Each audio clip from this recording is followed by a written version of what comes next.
hoje vamos ver a segunda parte da entrevista com o nutricionista Dr. Ricardo Vargas, que fala sobre iniciativas para a gente ter uma saúde melhor, com mais qualidade. Acompanhe!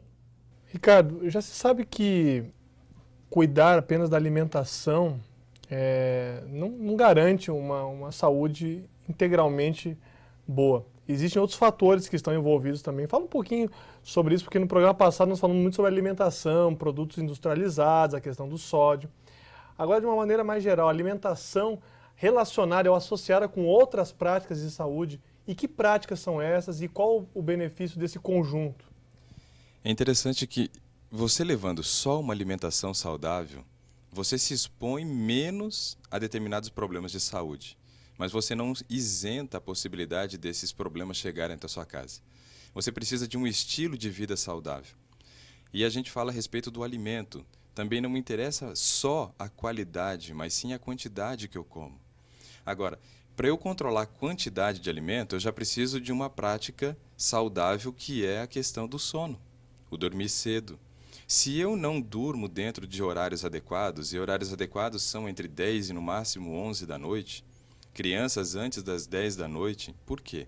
Porque nesses horários eu vou ter alta produção de alguns hormônios, principalmente a serotonina.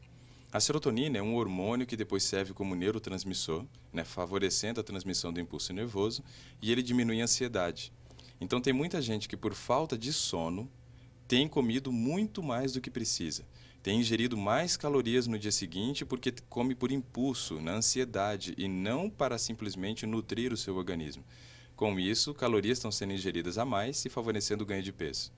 Então, uma da prática importante seria o sono. A outra, a questão do exercício físico. É impossível você ter saúde ou pensar em ter saúde sem fazer o exercício físico hoje.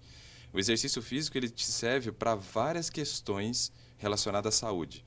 Ajuda no controle do peso, porque ele estimula o maior gasto calórico, ele ajuda a melhorar o seu sistema imunológico, ele ajuda na manutenção da massa muscular e, com isso, uma atividade mais acelerada do seu organismo, gastando mais calorias ao longo do dia. Ele estimula também a produção de alguns hormônios neurotransmissores, como a dopamina, como a endorfina, que são hormônios que causam prazer.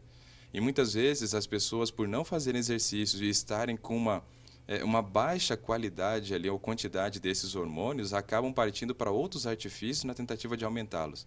Na ingestão de chocolate, na ingestão de açúcar, na ingestão de comidas gordurosas, porque elas também vão ativar o centro do prazer. Então, muito melhor que seja através do exercício e não através desses alimentos gordurosos e ricos em açúcar. Precisamos tomar sol todos os dias. Sabe, é impossível você pensar em ter saúde se você não toma sol.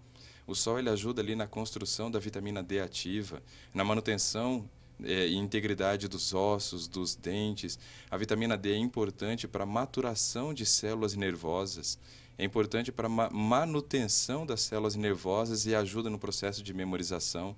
Então, olha a importância de se tomar sol todos os dias. Agora, o problema é quanto tempo e quais horários. Os horários todo mundo sabe, mas aquelas pessoas que são bem branquinhas teriam que tomar sol aproximadamente 15 minutos ao dia. Os mais morenos, em volta de 30 minutos. E isso dentro dos horários recomendáveis, já não podemos nos expor a qualquer momento ao sol. E ainda existem outros benefícios de se tomar o sol. O sol ele é bactericida, ele mata micro-organismos que estão na nossa pele. Então ele ajuda também a diminuir infecções, aumenta o sistema imunológico. São tantos benefícios que a gente passaria o programa só falando de sol, só falando de água. A nossa necessidade de água gira em torno de 30 ml para cada quilo de peso. A gente sempre ouve falar 8 copos de água. 8 copos de água atenderia sim a necessidade da grande maioria dos brasileiros, mas não todo. Uma pessoa, por exemplo, que pesa ali seus 100 quilos e precisa de 30 ml de água para cada quilo de peso, precisaria de 3 litros de água, e não 8 copos de água ao dia. O ideal é que cada um faça a sua conta. E olha, a água ela é fundamental, 70% do nosso corpo é água, mas você talvez nunca tenha parado para pensar de que o seu cérebro tem mais água do que o próprio sangue. O sangue tem ali em torno de 87%, 89% de água, o cérebro tem 90% a 95%. Então, quando falta água, quem sofre primeiro é o cérebro. E uma escritora americana, Ellen White, já dizia que de cada 10 doenças, 9 delas começam primeiro no cérebro. Será que a falta de água não tem causado doenças na população?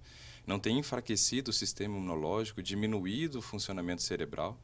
Sabe, às vezes o organismo, o cérebro, está trabalhando em ritmos mais lentos por falta de água, e aí a população, em vez de beber água, vai e bebe bebidas estimulantes para fazer o cérebro trabalhar em ritmos acelerados. Isso tem causado problemas de dependência, tem feito com que as pessoas entrem em depressão.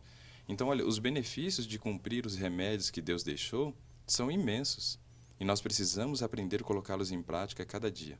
Ricardo, você acrescentaria mais alguma dica aí para a gente ter uma vida mais saudável nas circunstâncias que a gente vive hoje, né, que não são fáceis?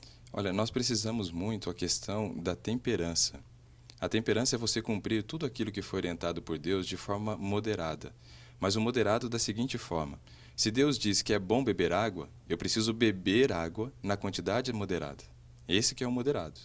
Não posso deixar de fazer nada que foi orientado por Deus. Como já dissemos, exercício físico, sono, a luz solar, a questão da alimentação saudável que tratamos no programa passado, a questão de você respirar bem.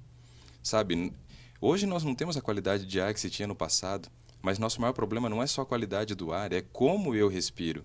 Nós temos feito muito uma respiração chamada respiração torácica, trabalhando só com essa parte superior do pulmão.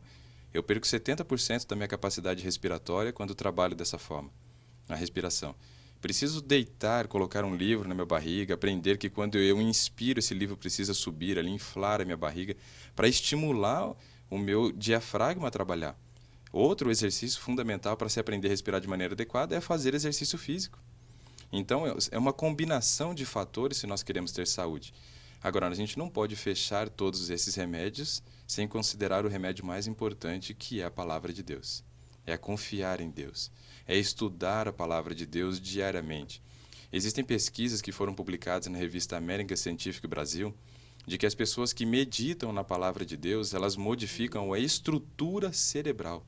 A estrutura ela é modificada.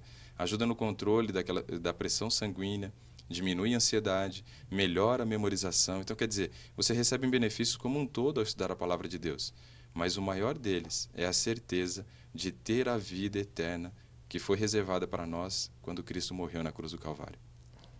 Muito obrigado, Ricardo, pelas informações importantes, por esse contexto mais abrangente da saúde, né, como um todo, e que possamos realmente colocar em prática e que os nossos internautas possam prestar atenção a esse tipo de trabalho, a necessidade de realmente entender a saúde de uma maneira mais integral, né, ligada à confiança em Deus, como você falou. Muito obrigado.